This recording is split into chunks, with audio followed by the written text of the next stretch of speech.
नमस्ते सबैजनालाई। आज अबुधाबीको जहिद पोर्ट घुम्ने मौका मिलेछ। यो चाहिँ क्रुज टर्मिनल, ठुलो जहाज यात्रुवाहक जहाज यहाँ आउने गर्छ।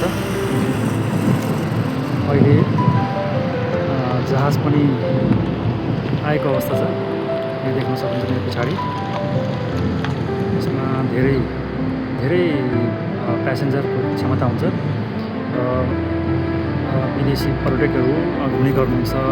धेरै हप्ता महिना लगाएर विभिन्न देश घुम्ने हुन्छ यसमा। यो क्रुजमा चाहिँ